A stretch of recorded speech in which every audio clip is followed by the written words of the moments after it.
नमस्कार दोस्तों, मैं राघवेंद्र सोलंकी तक्षशिला बुंदेलखंड में आपका स्वागत करता हूं। आज आपको बताया जाएगा जो एमपी पुलिस में पेपर में आए 4 सितंबर को हुआ था, उसमें मेरा भी पेपर था। उसमें जो क्वेश्चन मुझको ध्यान है वे आपको बताना चाहते हैं, और आगे जिनका पेपर है उनको क्या रणनीति के हिसाब से पढ़ना चाहिए, कौन से टॉपिक पे ज़्यादा ध्यान देना चाहिए, तो ये आज आपको बताएंगे। ठीक है, तो देखिए, आपसे पूछा गया था कि ओरछा किस नदी के किनारे है। तो सब आप लोगों को पता होगा ओरछा कौन सी नदी के किनारे है, या नहीं पता है तो जो शहर कौन सी नदी के किनारे मुख्य शहर हैं या पर्यटक स्थल हैं या शहर हैं, तो उनको जरूर ध्यान करके जाएं कौन सा आपका जलप्रपात कौन सी नदी पर है। तो ये ओरछा आपकी बेतवा नदी पर है। ठीक है, बेतवा नदी पर। बेतवा को एमपी की गंगा कहा जाता है, क्योंकि ये बहुत ही प्रदूषण है और पूरे भारत में गंगा बहुत ही प्रदूषित नदी है, इसलिए एक व्यंग्य के तौर पर कहा जाता है कि ये एमपी की गंगा है। ठीक है, जैसी भारत की गंगा है प्रदूषित है, ऐसी एमपी की गंगा किसको कहा जाता है? बेतवा को। ठीक है, ये ओरछा शहर के किनारे से निकलती है। ओरछा शहर इसके किनारे बसा हुआ था। इसके बाद केला उत्पादन में प्रथम जिला कौन सा है?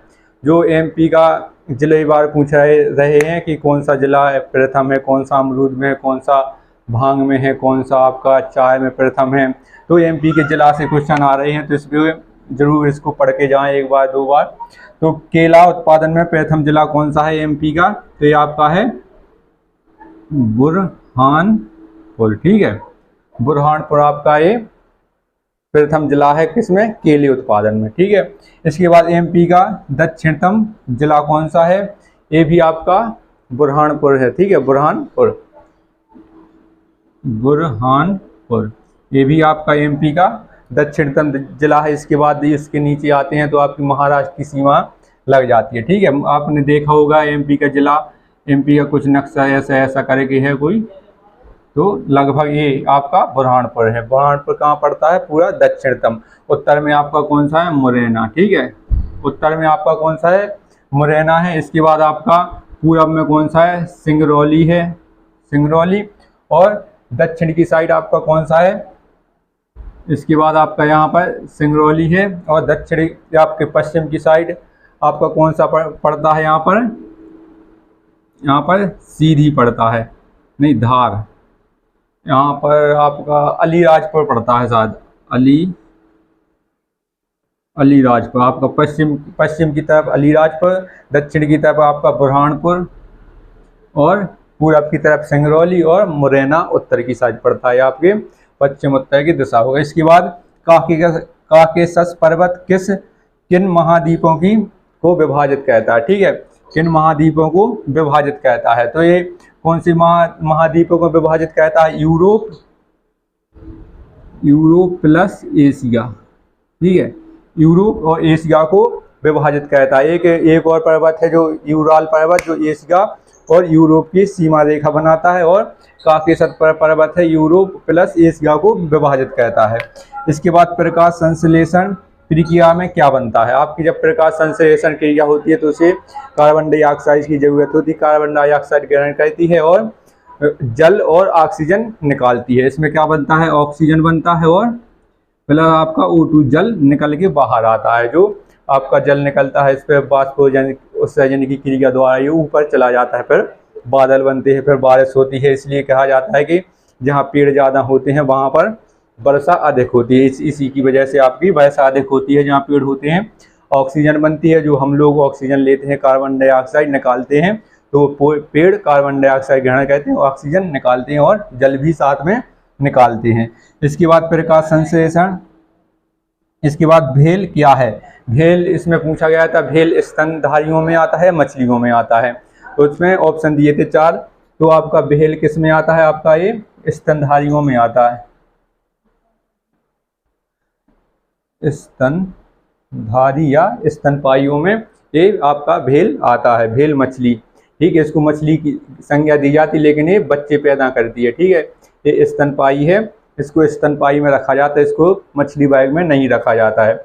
इसके बाद सिलिसिस बीमारी क्या है? ये सिलिसिस बीमारी आपको पूछा गया था, ये किस पे होती है? फेफड़ों में होती है, लीवर में होती है, मस्तिष्क में होती है, त्वचा में होती है, ठीक है। त्वचा मतलब ये वाली, तो आपकी ये सिलसिल बीमारी आपकी त्वचा में होती है। त्वचा में बड़े बड़े फफोले पड़ जाते हैं, इसमें दर्द होता है, मतलब पूरे शरीर में, तो इसको सिलसिल बीमारी कहा जाता है। ये किस में होती? त्वचा में होती है। तो आपको बीमारियों के बारे में देख लेना है कि कौन सी बीमारी कहाँ होती है। जैसे ट्रिकोमा है, ग्लूकोमा है, ये आपकी आँख में होती है। कंजक्टाइवा लाल हो जाती है, ये दर्द पैदा करती हैं। जैसे अभी आपका आई फ्लू चला था तो कंजक्टाइवा में लाल हो जाती है, दर्द होता है बहुत ज़्यादा। तो ट्रोकोमा ग्लूकोमा आँख में होती है। लीवर में कौन सी होती है? हेपेरिन नामक, इसमें आपकी hepatitis B, hepatitis C, hepatitis A आपकी गाय में होती है, यकृत में होती है। तो आपको ये ध्यान रखने के जाना, पाइलिया कहाँ होता है? मसूड़ों में होता है, ये आपको ध्यान रखना है। और इसको देख के जाएं, कहीं भी आपको लिखा हुआ, और आपको वीडियो बना देंगे इस चीज़ों पर। इसके बाद है स्टैंड अप इंडिया की शुरुआत कब की गई थी? इसमें पूछा गया था स्टैंड अप इंडिया में कौन कौन से व्यक्तियों को रखा गया है, कौन कौन से लोगों को रखा गया है। इसमें महिला को ऑप्शन दिया था, महिला, बेरोजगार, और जो आपके SC ST बैग, ये सब दिए गए थे। कि इनमें एक ऑप्शन छूटा था और 3-4 SC ST दिया गया था, एक ऑप्शन छूटा था, उसमें भरना था कि इनके साथ किन को शामिल किया गया था। बेरोजगार था, महिला था, और अन्य जो विकलांग है, ये सब ऐसे ऑप्शन दिए गए थे। तो इसमें क्या है? स्टैंड अप इंडिया के इनके बेरोजगारों के लिए और SC ST वर्ग के लिए चालू की गई थी। और इसमें मैथ में आपको साधारण ब्याज ज़्यादा आ रहा है। साधारण ब्याज से कम आपके 4 से लेके 5 क्वेश्चन आ रहे हैं। साधारण ब्याज में 4 से लेके 5 क्वेश्चन आ रहे हैं। और रीजनिंग में सबसे ज़्यादा पेपर कटिंग पूछ रहे हैं। कौन सी? Paper cutting. एक पेपर काट देते हैं, यहाँ पर एक चित्र बना देते हैं, फिर इनको फोल्ड करके इनको खोलना पड़ता है, तो किस किन जगह पर चित्र बनेगा, ये ज़्यादातर पूछे जा रहे थे। और तर्क निष्कर्ष थे इसमें। तर्क निष्कर्ष एक पूर्वानुमान थे। किसी कंपनी ने एक कर्मचारियों को कहा कि आप गुटखा मत खाएं, तो कर्मचारी इसकी बात मानेंगे, कर्मचारी इनको बात मानने के लिए बाध्य हैं। तो ये सब छोटे छोटे आ रहे थे। और भी आ रहे थे कि कुछ सेब फल हैं, कुछ आम फल हैं, तो ऐसे ऐसे कुछ डायग्राम थे, उनको बनाना पड़ रहा था। और आपकी श्रेणी क्रम में कुछ क्वेश्चन दिए थे। प्रायिकता से मैथ में कुछ प्रायिकता से क्वेश्चन आ रहे हैं कि ताश के पत्तों से क्वेश्चन आ रहे हैं कि 52 ताश के पत्ते हैं, इनमें से कितनी प्रायिकता है कि लाल हो।